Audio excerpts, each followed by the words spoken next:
Hello students, Vivekananda Vidyashram कातर छोटी की केमिस्ट्री क्लासेज में आपका स्वागत। अपना जो चैप्टर चल रहा है वो चल रहा है 11th chapter alcohol, phenol and ether.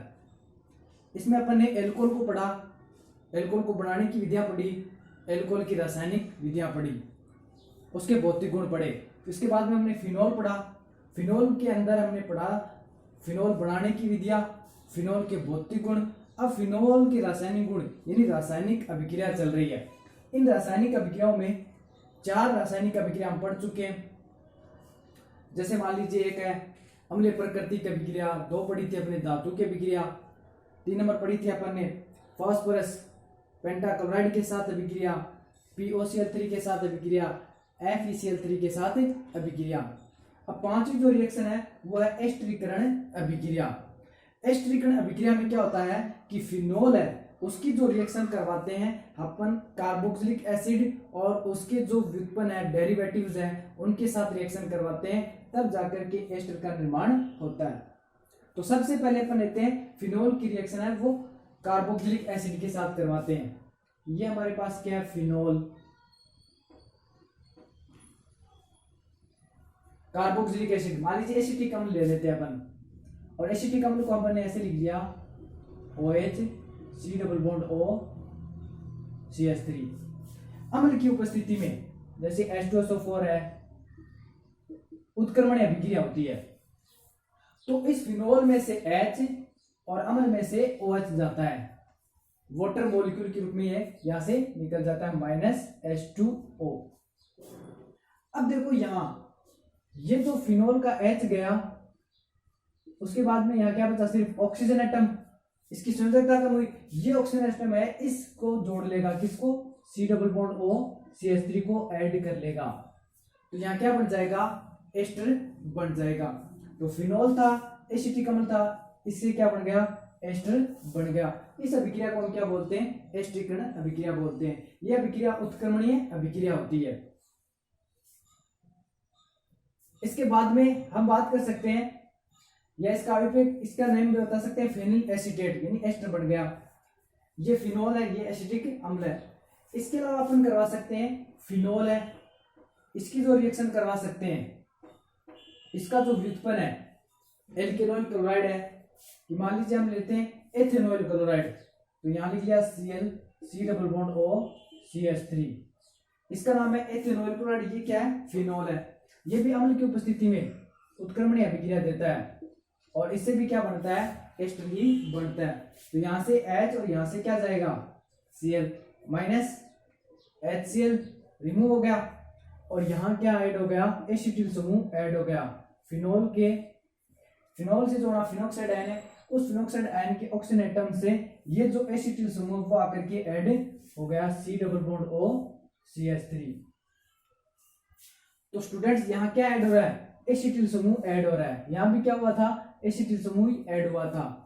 तो अगर फिनोल में एसिटिल समूह ऐड हो जाए तो उसे हम बोलते हैं एस्टरीकरण अभिक्रिया। क्या बोलते हैं, एस्टरीकरण अभिक्रिया। अब अगर अगला देख सकते हैं अपन है, फिनोल की जो रिएक्शन करवा सकते हैं, अम्ल का जो व्युत्पन्न है, अगला व्युत्पन्न है एसिटिक एनहाइड्राइड। एसिटिक एनहाइड्राइड का फॉर्मूला लिखते हैं CH3 C+O फिर O C+O CH3। यह है एसिटिक एनहाइड्राइड। यह अनुत्क्रमणीय अभिक्रिया होती है और pyridine क्षार की उपस्थिति में होती है। मैं शॉर्ट में लिख रहा हूं PY। इसका जो फॉर्मूला होता है C5H5N, यह इसको लिख सकते हैं pyridine PY। pyridine क्षार की उपस्थिति में होती है। यह अनुत्क्रमणीय अभिक्रिया होती है, एक ही डायरेक्शन में होती है। ये दोनों क्या है, उत्क्रमणीय अभिक्रिया है, कि इनसे एस्टर से वापस हम क्या बना सकते हैं, फिनोल बना सकते हैं। अब क्या हुआ कि यहां से फिनोल में से H और ये CH3 C+O ग्रुप ये मिलकर के एसिटिक अम्ल बना लेते हैं। क्या बनाते हैं, CH3 C+O CH3 फिर ऑक्सीजन एटम, जो ऑक्सीजन एटम किसको ऐड कर लेगा, हाइड्रोजन को, तो ये बन गया एसिटिक एसिड। ये इसमें से क्या हो गया, रिमूवल हो गया, अलग हो गया। अब देखो यहाँ क्या ऐड हो गया, फिनोल के ऑक्सीजन के साथ, इस ऑक्सीजन के साथ है ये समूह C डबल बॉन्ड O और CH3, यानी एसिटिल समूह क्या हो गया, ऐड हो गया। तो इन तीनों अभिक्रिया में क्या बन रहा है, एस्टर बन रहा है। इन तीनों की तीनों अभिक्रिया को हम क्या बोलते हैं, एस्टरीकरण अभिक्रिया बोलते हैं। चाहे कार्बोक्सिलिक अम्ल से करवा दो फिनोल की अभिक्रिया तब भी एस्टर बन रहा है, चाहे एल्केनॉल क्लोराइड के साथ करवा दो तब भी एस्टर बन रहा है, चाहे एसिटिक एनहाइड्राइड के साथ करवा दो तब भी क्या बन रहा है, फिनोल बन रहा है। तो तीनों की तीनों प्रकार की जो अभिक्रिया है उनमें क्या बन रहा है, हमारे पास एस्टर का निर्माण हो रहा है। इन अभिक्रियाओं को हम बोल सकते हैं एस्टरीकरण अभिक्रिया। तो एस्टरीकरण अभिक्रिया के अलावा अब 6 जो रिएक्शन अपने पास है वो कौन सी है, 6 रिएक्शन है इथरीकरण अभिक्रिया। यहां तो हमने एस्टर बनाया, अब हम क्या बना सकते हैं, इथर बना सकते हैं। तो इथरीकरण अभिक्रिया में क्या होता है,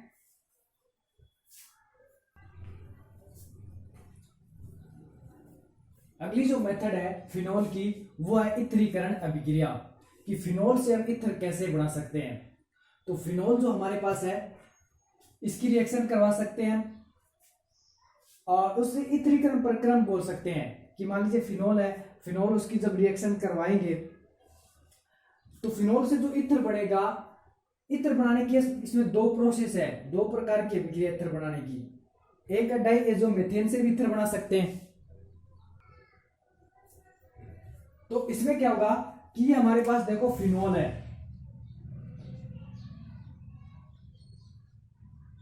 इस फिनोल से हमें इथर बनाना है, 2 प्रकार से बना सकते हैं।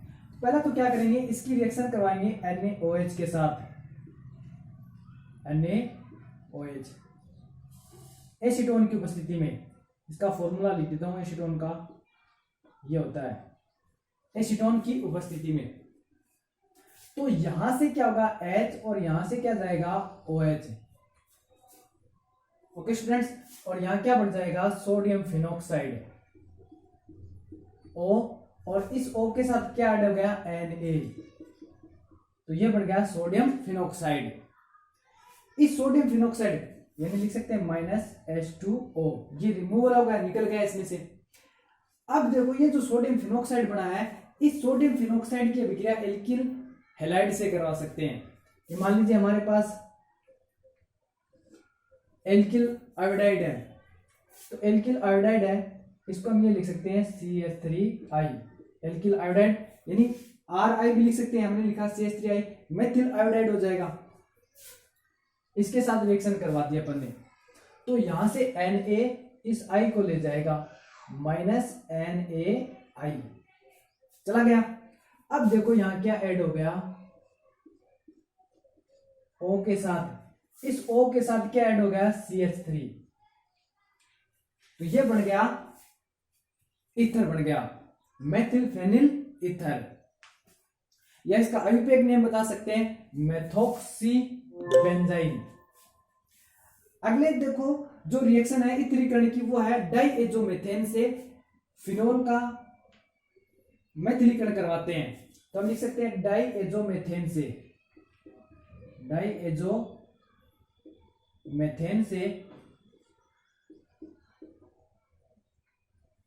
फिनोल का मेथिलीकरण,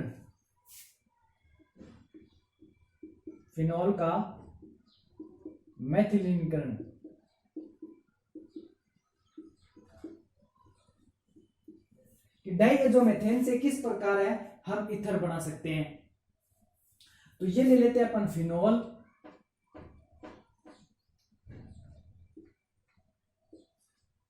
और ये लेते हैं डाइएजोमेथेन CH2N2, डाइएजोमेथेन, इसका नाम है डाइएजोमेथेन।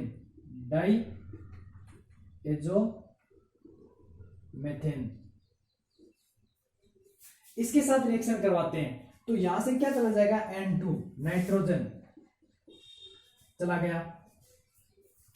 अब देखो ये ग्रुप बचा, ये इतना बच गया ऑक्सीजन, ये ऑक्सीजन है, इसमें से H चला गया यहां से, तो इसकी संयोजकता कम हो गई, फ्री हो गई।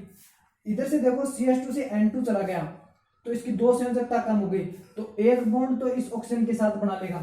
अब देखो इसके पास कितने हाइड्रोजन, 2, तो CH 2 तो है इसके पास, एक हाइड्रोजन ये और ले लेगा तो क्या बन जाएगा, CH3 बन जाएगा।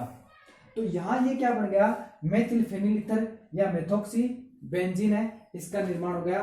तो डाइएजोमेथेन से भी हम क्या बना सकते हैं, ईथर को बना सकते हैं।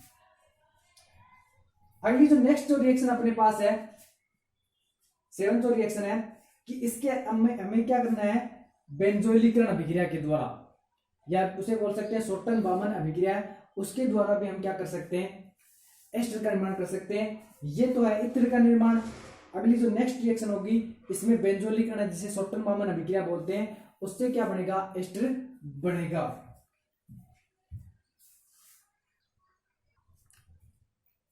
अब जो 7th रिएक्शन है फिनोल की रासायनिक अभिक्रिया है बेंजोइलीकरण, इसका एक नाम हो रहा है सोटन बामन अभिक्रिया। तो यहां क्या हुआ कि यहां होगा फिनोल की अभिक्रिया बेंजोइल क्लोराइड के साथ करवाते हैं। जब फिनोल की अभिक्रिया एल्किनोल क्लोराइड से करवाते हैं तब भी एस्टर बनता है, और जब फिनोल की अभिक्रिया बेंजोइल क्लोराइड से करवाएंगे तब भी क्या बनेगा, एस्टर ही बनेगा। तो देखो कैसे कि ये हमारे पास फिनोल है, इसकी रिएक्शन करवा दी बेंजोइल क्लोराइड से, और बेंजोइल क्लोराइड का फॉर्मूला होता है ये C6H5 COO Cl, benzoyl chloride. इसके साथ केमिकल रिएक्शन करवा दी इसकी, तो यहां से H और यहां से Cl चला जाएगा HCl के रूप में, माइनस HCl। अब देखो इसके साथ ऐड क्या हो गया, ये ऐड हो गया, तो यहां ये जो ऐड हुआ है वो इसको लिख देते हैं ऑक्सीजन। इस ऑक्सीजन के हाइड्रोजन जाने से संयोजकता कम हो गई, फ्री हो गई। इधर से Cl के जाने से इस C डबल बॉन्ड O समूह की संयोजकता क्या हो गई, कम हो गई, यहां इसकी संयोजकता कम हो गई। तो ये जो C डबल बॉन्ड O समूह है वो यहां आकर के ऐड हो गया। C डबल बॉन्ड O से क्या जुड़ा है, C6H5, तो ये बन गया एस्टर बन गया फेनिल बेंजोएट। इसका नाम क्या होगा, ये फेनिल ग्रुप है, ये बेंजोएट क्या हो जाएगा, फेनिल बेंजोएट, एक प्रकार का एस्टर है। तो बेंजोइलीकरण अभिक्रिया है, इसे सोटन बामन अभिक्रिया कहते हैं, और फिनोल की अभिक्रिया जब बेंजोइल क्लोराइड से करवाते हैं तो फेनिल बेंजोएट बनता है। नेक्स्ट जो रिएक्शन है फिनोल का ऑक्सीकरण। फिनोल का जब ऑक्सीकरण एयर में भी करवा सकते हैं, और क्रोमिल क्लोराइड CrO2 Cl2 की प्रेजेंस में भी इसका जब ऑक्सीकरण करवाते हैं तो पैराबेंजोक्विनोन का निर्माण होता है, जो गुलाबी रंग का हो जाता है। तो देखो स्टूडेंट्स, हम यहां लिख रहे हैं, ये हमारे पास क्या है, फिनोल, इसको ऐसे लिख दिया अपन ने, इसकी रिएक्शन करवा दी। एयर में क्या होती है, ऑक्सीजन होती है, या क्रोमिल क्लोराइड CrO2 Cl2, इसकी प्रेजेंस में करवाते हैं। तो यहां क्या होगा, एयर ले सकते हैं या फिर क्या ले सकते हैं, एयर का मतलब हवा। हवा में क्या होती है, ऑक्सीजन होती है। तो ये जो ऑक्सीजन है, नवजात ऑक्सीजन, इसके साथ रिएक्शन करवाएंगे। तो हमें ये पता है यहां भी क्या होता है, हाइड्रोजन होता है, यहां भी क्या होता है, हाइड्रोजन एटम होता है। तो ऑक्सीजन है, इसके 2 परमाणु ले लेते हैं अपन, कितने लेते हैं, 2 परमाणु।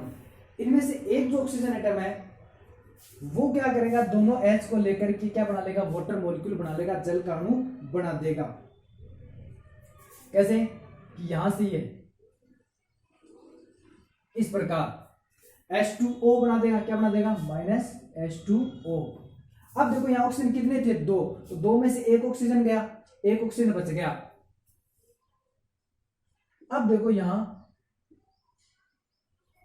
जैसे ही हम बात कर सकते हैं कि ये जो रिएक्शन एक्चुअल में अगर देखें तो कैसे हुई है, कि ये बॉन्ड अगर यहां शिफ्ट हो, इस कार्बन की संयोजकता क्या हो जाएगी, ज्यादा, ये बॉन्ड कहां चला जाएगा, आगे चला जाएगा, तो डबल बॉन्ड यहां जनरेट हो जाएगा, और ये बॉन्ड कहां चला गया, आगे चला गया। तो इस प्रकार है, यहां भी क्या हो गया, डबल बॉन्ड जनरेट हो गया, क्या हो गया, डबल बॉन्ड, यहां भी क्या हो गया, डबल बॉन्ड, पैराबेंजोक्विनोन इसका नाम है, पैराबेंजोक्विनोन, जो गुलाबी रंग का होता है। इसको हवा में खुला छोड़ने पर फिनोल को है वो पैराबेंजोक्विनोन बनाता है। तो इसको थोड़ा सा समझ सकते हैं ट्रिक के रूप में कि ये कैसे हुआ है, ये इसकी केमिकल रिएक्शन है। अब ये बना कैसे, इसको ट्रिक के रूप में समझ सकते हैं ये हमारे पास क्या है, फिनोल है। ओके स्टूडेंट्स, ये हमारे पास क्या है, हाइड्रोजन एटम। यहां हमने रिएक्शन करवा दी ऑक्सीजन के साथ। ओके, 2 ऑक्सीजन एटम ले लिया अपन ने, वो एयर, ये तो अपन ने लिख दिया। अब क्या हुआ, यहां से ये बॉन्ड अगर यहां शिफ्ट हो जाए तो यहां देखो कार्बन की संख्या 1 2 3 4 और 5, तो ये बॉन्ड को कहां शिफ्ट कर देगा, आगे शिफ्ट कर देगा इस डबल बॉन्ड को। जैसे ये डबल बॉन्ड आगे आए, इस कार्बन की संख्या क्या हो जाएगी, ज्यादा हो जाएगी, ये बॉन्ड को कहां भेज देगा, यहां भेज देगा। तो देखो स्टूडेंट्स, यहां क्या बन गया, यहां डबल बॉन्ड हो गया ना ऑक्सीजन के साथ, ये वाला बॉन्ड कहां शिफ्ट कर गया, यहां शिफ्ट कर गया। ये बॉन्ड ऐसा कैसा है, तो ऐसा कैसा लिख दिया। और यहां वाला बॉन्ड कहां शिफ्ट कर गया, कहां चला गया, यहां चला गया। एक बॉन्ड तो था ही, और एक बॉन्ड और आ गया यहां, तो ये क्या बन गया, पैरा बेंजोक्विनोन। ये ऐसे ट्रिक के रूप में समझ सकते हैं, डायरेक्ट आप केमिकल रिएक्शन याद रख सकते हो। तो इसका नाम क्या है, पैरा बेंजोक्विनोन, पैरा बेंजोक्विनोन, जो कि गुलाबी रंग का होता है। तो इस प्रकार है फिनोल की कुछ केमिकल रिएक्शन अपन ने देखी, उनमें एक फर्स्ट टाइप की जो रिएक्शन है वो कंप्लीट हो चुकी है, जिसमें क्या होता है, OH ग्रुप की अभिक्रिया थी। अब जो सेकंड टाइप्स की जो रिएक्शन पढ़ेंगे फिनोल की, वो होगी बेंजीन वाले की। फिनोल के अंदर क्या होती है, बेंजीन रिंग होती है ना, इस बेंजीन रिंग के कारण फिनोल कौन सी अभिक्रिया देता है, उन अभिक्रिया को हम पढ़ेंगे। तो नेक्स्ट पढ़ेंगे अपन बेंजीन वाले की अभिक्रियाएं। तो फिनोल है, इसके अंदर बेंजीन जो रिंग होती है, इसकी वजह से इसके अंदर है कौन सी केमिकल रिएक्शंस होती है। तो फिनोल क्या होता है, फिनोल की जो स्ट्रक्चर होती है, अनुनादी स्ट्रक्चर देखते हैं, अनुनादी जो संरचना इसकी देखी जाती है, तो इसमें और तो और जो पैरा निर्देशी होता है, और तो पैरा क्या होता है, निर्देशी होता है, अर्थात जो ग्रुप है आकर के जो ऐड होगा बेंजीन रिंग पर, वो और तो और पैरा स्थिति पर आकर के ऐड होगा। अर्थात कह सकते हैं कि फिनोल में जो OH ग्रुप है वो और तो और पैरा निर्देशी होता है, कि फिनोल का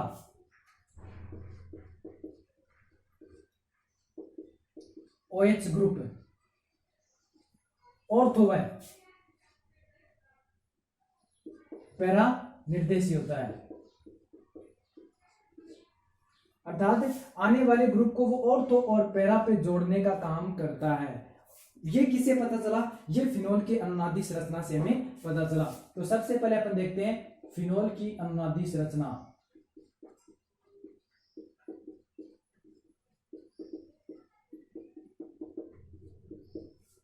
तो फिनोल की अनुनादी संरचना पीछे भी पढ़ चुके हैं, वापस हम आपको क्या करें, इसको रिवाइज कर रहे हैं कि फिनोल होता है, ये होता है फिनोल,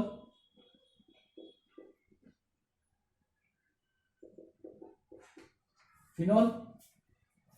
अब फिनोल में क्या होता है कि जब इसकी अनुनादी संरचना देखते हैं तो ये होता है, इसके अंदर lone pair, single bond, double bond है, तो इसके अंदर क्या होता है, रेजोनेंस होता है, अनुनाद होता है। अनुनाद कैसे होता है कि ये डबल बॉन्ड अगर यहां शिफ्ट हो जाए, इस कार्बन की संयोजकता क्या हो जाएगी, ज्यादा हो जाएगी, तो नेगेटिव अगला बॉन्ड है वो टूट करके कहां चला गया, यहां चला गया। अब इसकी अनुनादी संरचना, यानी डबल एरो का मतलब अनुनादी संरचना के लिए प्रदर्शित करते हैं इसको डबल एरो से। अब देखो ऑक्सीजन ने लोन पेयर दिया तो डबल बॉन्ड आ गया, यानी वो लोन पेयर किस काम में गए, बॉन्ड बनाने के, H। तो ऑक्सीजन ने लोन पेयर डोनेट किया, इस पे क्या गया, प्लस चार्ज आ गया। एक लोन पेयर अभी भी प्रेजेंट है, एक लोन पेयर है यानी 2 इलेक्ट्रॉन, वो किस काम में आ गए, बॉन्ड बनाने के काम में गए। तो यहाँ वाला बॉन्ड कहाँ शिफ्ट हो गया, यहाँ पे इस कार्बन पे आ गया, यानी इस ये जो दोनों इलेक्ट्रॉन थे वो कहाँ गए, इस कार्बन पे आ गए, जिससे पे क्या गया, नेगेटिव चार्ज आ गया। यहाँ डबल बॉन्ड है और यहाँ भी डबल बॉन्ड ही है। नेक्स्ट स्टेप में क्या होगा, ये जो नेगेटिव चार्ज है वो कहाँ शिफ्ट कर जाए, यहाँ चला जाए, यानी ये दोनों के दोनों इलेक्ट्रॉन है यहाँ बॉन्ड बनाते, जैसे यहाँ बॉन्ड बनाया, इस कार्बन की संयोजकता क्या हो जाएगी, ज्यादा, ये इलेक्ट्रॉन को कहाँ भेज देगा, अगले कार्बन पे भेज देगा। अब अनुनादी संरचना कैसी बन गई, ऐसी बन गई स्टूडेंट्स, ये ऐसा कैसा है ही है, इनमें कोई चेंजमेंट नहीं है। इस नेगेटिव ने डबल बॉन्ड कहाँ बनाया, यहाँ बनाया, ये ऐसा कैसे, हमने इसको परेशान किया नहीं, ऐसा कैसा पड़ा है तो लिख दिया। ये जो नेगेटिव यानी ये दोनों इलेक्ट्रॉन है वो कहाँ चले गए, इस कार्बन पे चले गए, इस कार्बन पे क्या आ गया, नेगेटिव चार्ज आ गया।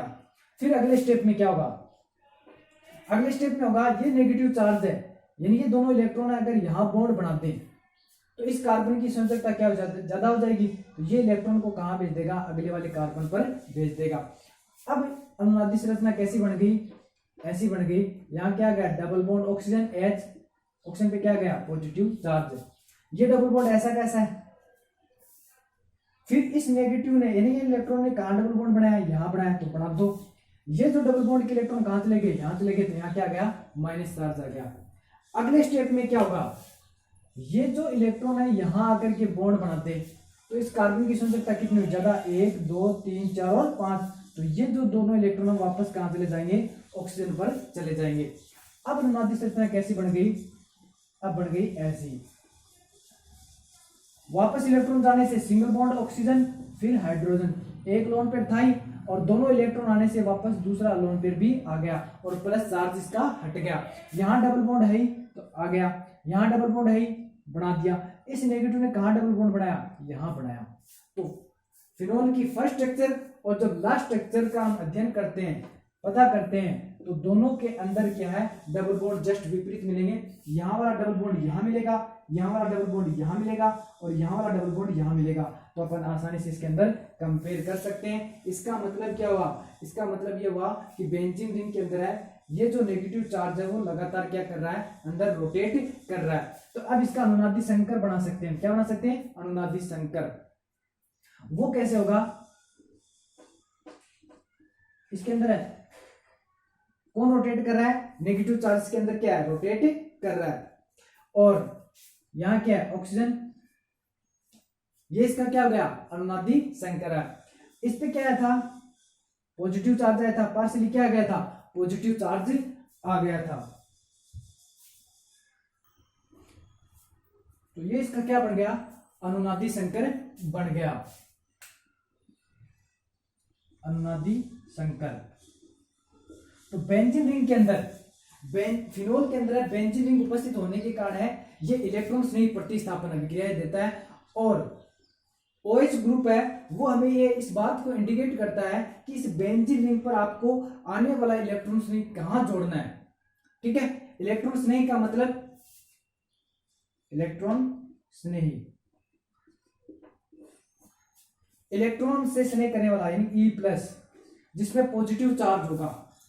इलेक्ट्रॉन स्नेह का मतलब E+, इलेक्ट्रॉन से स्नेह करने वाला, इलेक्ट्रॉन से प्यार करने वाला क्या होता है, प्लस होता है।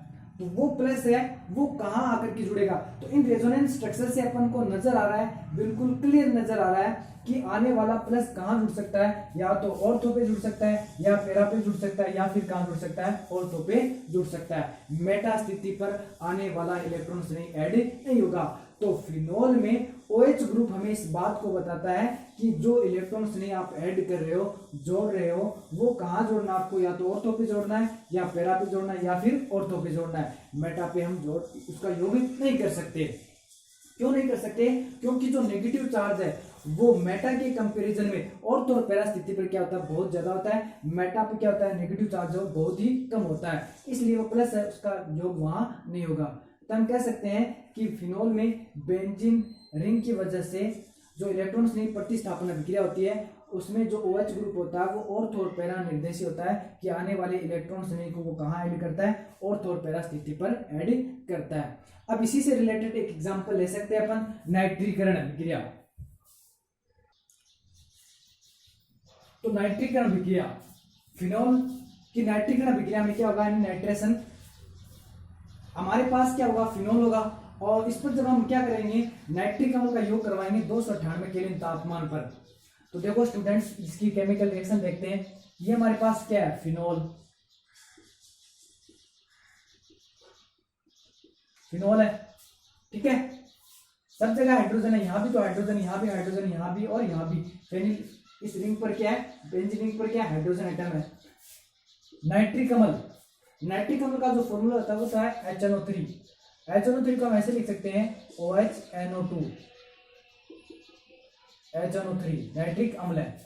तो देखो एक हाइड्रोजन एटम, एक हाइड्रोजन एटम, एक नाइट्रोजन एटम, एक नाइट्रोजन एटम, ऑक्सीजन कितने, 2 और 1 3, तो 3। तो इसको हमने ऐसे लिख दिया, 298 केल्विन तापमान रखा, इतने तापमान पर फिनोल की रिएक्शन करवा दी नाइट्रिक अम्ल से। तो यहाँ से बॉन्ड ब्रेक करवाएंगे, इस पे क्या आएगा नेगेटिव चार्ज, इस पे क्या आएगा पॉजिटिव चार्ज आएगा। ठीक है, और यहाँ पे अभी पता है आपने देखा ऑर्थो स्थिति पे क्या रहा है, ये देखो ऑर्थो स्थिति पर क्या रहा है नेगेटिव चार्ज, ये बॉन्ड ब्रेक होगा तो यहाँ क्या आएगा नेगेटिव चार्ज आएगा, एस पे क्या आएगा पॉजिटिव चार्ज आएगा। अभी अपन ने देखा है फिनोल की अनुनादी संरचना में ऑर्थो और पैरा पर, या तो ऑर्थो पर या फिर कहां पर पैरा पर क्या जुड़ जाएगा इलेक्ट्रॉन्स नहीं, NO2 प्लस क्या बन गया इलेक्ट्रॉन्स नहीं बन गए, क्योंकि इस पे क्या है पॉजिटिव चार्ज है। तो ये ऐड हो गया इसके ऑर्थो और पैरा स्थिति पर, OH ग्रुप है, यहाँ क्या जुड़ गया NO2, तो ऑर्थो नाइट्रोफिनोल बन गया। और ये यहाँ कहाँ ऐड हो सकता है, और ये ऐड हो सकता है पैरा स्थिति पर, कहाँ पे पैरा स्थिति पे NO2, क्योंकि NO2 पे पॉजिटिव है ना, और नेगेटिव चार्ज एक कहाँ है पैरा स्थिति पर। अभी अपन ने देखा फिनोल की अनुनादी संरचना पे जो नेगेटिव चार्ज आता है या तो ऑर्थो पे आता है या कहाँ आता है पैरा पर आता है, तो ऑर्थो नाइट्रोफिनोल भी बन सकता है नाइट्रिकरण अभिक्रिया में, और क्या बन सकता है पैरा नाइट्रोफिनोल भी बन सकता है। इसका मतलब ये हुआ कि ये जो OH ग्रुप है वो हमें इस बात के लिए फोर्स कर रहा है, इस बात के लिए हमें क्या कर रहा है इंडिकेट कर रहा है कि आने वाला पॉजिटिव, आने वाला इलेक्ट्रॉन नहीं या तो आप जोड़ो ऑर्थो पे या जोड़ो आप पैरा स्थिति पे, मेटा पे नहीं जोड़ सकते हो। तो ये हो गई फिनोल की नाइट्रीकरण अभिक्रिया, जिसको हम आसानी से समझ सकते हैं फिनोल की अनुनादी संरचना के आधार पर कि ऑर्थो नाइट्रोफिनोल और पैरा नाइट्रोफिनोल ही क्यों बना है।